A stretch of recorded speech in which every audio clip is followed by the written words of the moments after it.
Madame, Monsieur, bonjour. Merci d'honorer cette session d'information sur BB24. Mortalité élevée, personnes blessées, déplacées et sans abri, les dégâts causés par les catastrophes naturelles sont accablants. La journée internationale pour la réduction des risques de catastrophes naturelles est célébrée ce 13 octobre. La filière ananas fait actuellement objet d'attention de la part du gouvernement, mais également des partenaires au développement. C'est un secteur porteur de devises. Quelle est la contribution de cette filière à l'économie nationale? On en parle. Et puis, vous ne le savez peut-être pas, en plus du gynécologue obstétricien, le pédiatre a aussi un rôle à jouer dans le suivi d'une grossesse. Sa présence est indispensable pour donner la chance à l'enfant de naître avec moins de souffrance. La communauté internationale célèbre ce 13 octobre la journée internationale pour la réduction des risques de catastrophes naturelles. Une occasion de souligner les progrès accomplis pour réduire les risques de catastrophes et les pertes en vies humaines, en moyens de subsistance et en santé. L'édition 2021 se concentre sur la coopération internationale pour les pays en développement. Amandine Anyamboso.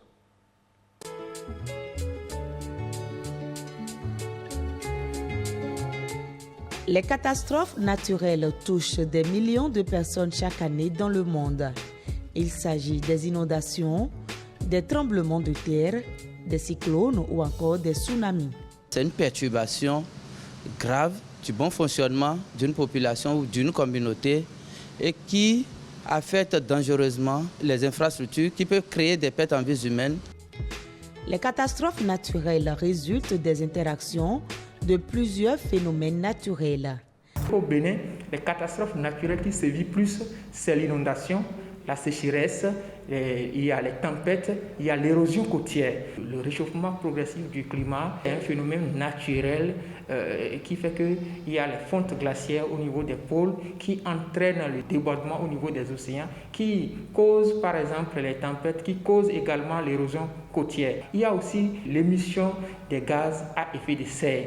Certaines de ces fléaux naturels causent des dommages économiques à plusieurs pays. Pour qu'il y ait une catastrophe, il y a déjà une perturbation, ce qui veut dire que ça va agir sur l'économie, sur les infrastructures socio-communautaires, mais tout ce que les conséquences ne sont pas toujours que négatives. À des moments, nous avons des conséquences positives.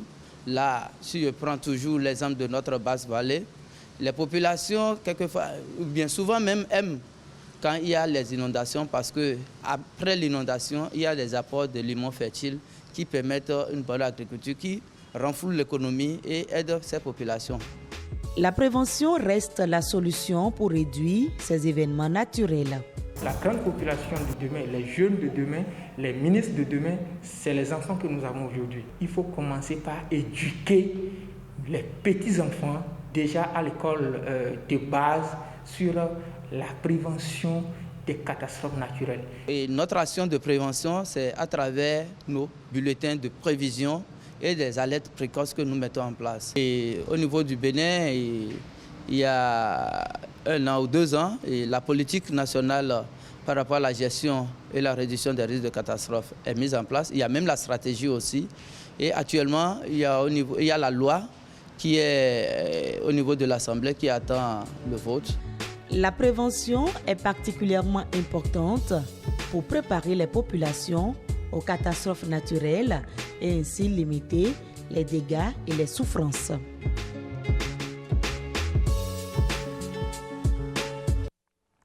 Madame, Monsieur, elle fait partie des filières agricoles porteuses, particulièrement accompagnées par le programme d'action du gouvernement.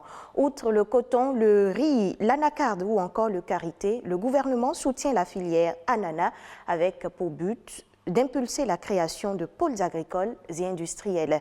Quelle est la part de cette filière à l'économie nationale? À combien s'élèvent les exportations d'ananas du Bénin? Une équipe de notre rédaction s'est rapprochée de l'Agence territoriale de développement agricole ATDA, pôle 7. Suivant Moreno Dadjo, chef programme de la TDA 7.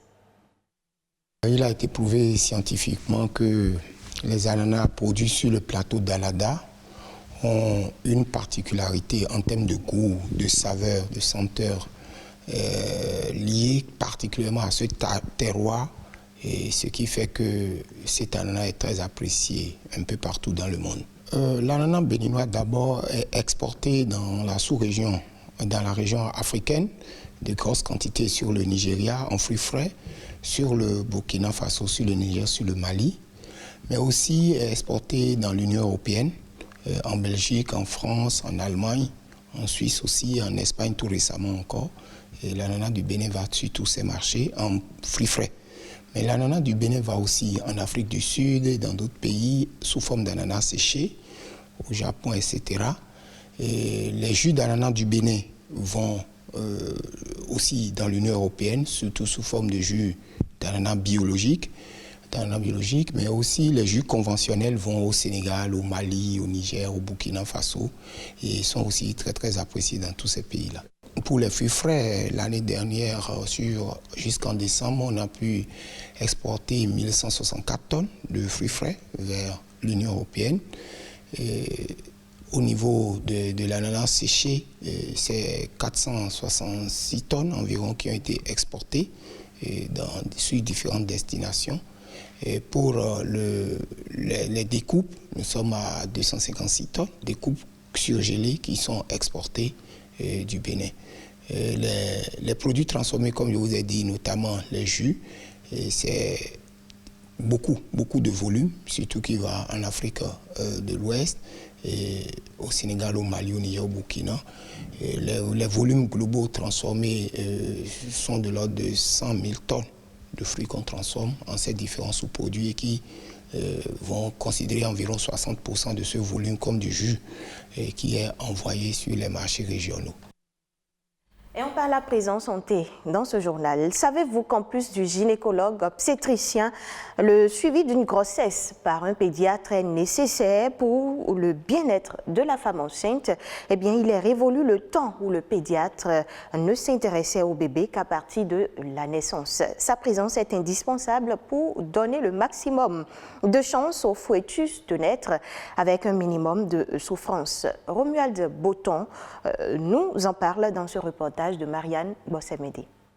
Si être mère est le désir de toute femme, il y a tout de même un préalable. Quand survient la grossesse, il faut un suivi. Le suivi de la grossesse, c'est une précaution qu'il faut prendre depuis la conception. Sinon, je dirais même avant la conception, pendant la conception, jusqu'à mener une grossesse à terme par les spécialistes de la santé, afin que l'enfant naisse en bon état, vivant, viable et qui puisse grandir sans malformation. S'il est de coutume de se faire suivre par un gynécologue, le suivi d'une grossesse fait intervenir en plus de l'obstétricien un autre spécialiste, le pédiatre. Le pédiatre doit avoir un œil sur la grossesse pour éventuellement rappeler certaines choses parce que le gynécologue, lui, ne pense qu'à la croissance du fœtus et à la bonne santé de la mère. Mais le pédiatre, lui, il pense non seulement à la croissance du fœtus et à la bonne santé de la mère, mais à ce que deviendra le fœtus après sa sortie. Un pédiatre doit voir au moins la maman enceinte au moins 2 fois au milieu de la grossesse pour s'assurer que si par hasard il y a des anomalies, parce qu'avec ces anomalies, l'enfant est capable de pouvoir survivre et s'intégrer dans la société. La deuxième fois que la maman doit voir le pédiatre, c'est dans le dernier trimestre. Et lorsque la grossesse est mal suivie, les conséquences sont énormes. Lorsque le suivi de la grossesse est mal fait, les principaux risques, en fait, c'est ce qu'on appelle les malformations du cerveau, en général. Je vais mettre sur le thème les malformations du tube neural, qui donnent, en fait, plus tard, ce qu'on appelle des infirmités motrices d'origine cérébrale. Et donc, cet enfant va naître apparemment bien portant, et puis, au cours de son développement, comme une malformation qui est déjà là, la malformation va commencer par progressivement se mettre en place. Ces malformations peuvent toutefois être évitées avec quelques mesures. D'abord, il faut préparer l'utérus. Parce que c'est l'utérus qui doit... Si tu es une femme qui fait des infections à répétition, il faut que tu te soignes. Dans le dernier trimestre de la grossesse, il faut toujours faire ce qu'on appelle une échographie. avec le gynécologue, toujours faire une échographie pour voir s'il n'y a pas de malformation déjà là et pour voir s'il n'y a pas de possibilité de pouvoir rattraper quelque chose. Deuxième chose, il faut que le pédiatre voit pour dire s'il y a une malformation, qu'est-ce que je peux faire? Et la dernière chose qu'il faut faire et qu'on ne fait pas souvent sous nos cieux, c'est de faire ce qu'on appelle un prélèvement vaginal.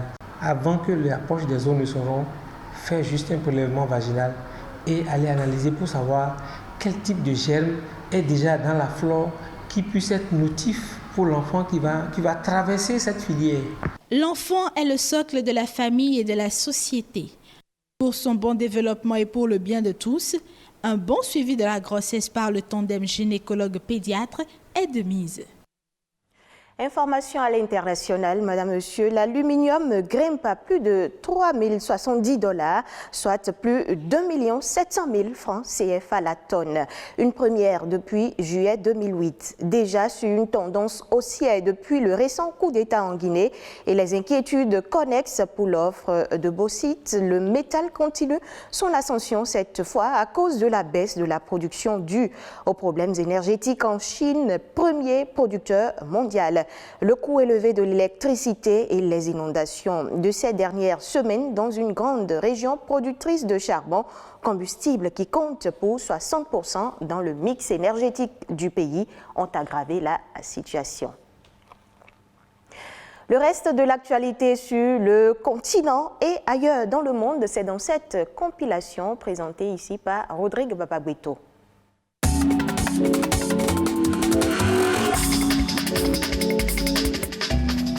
C'est confirmé, Google va à la conquête de l'Afrique. Le géant de l'Internet promet au continent africain un investissement d'1 milliard de dollars au cours des 5 prochaines années.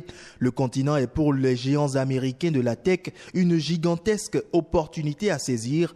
D'après la Banque mondiale, seulement un quart des Africains a accès à Internet. Les Européens, eux, sont environ 80%. Google lance également un fonds à 50 millions de dollars pour soutenir les startups africaine.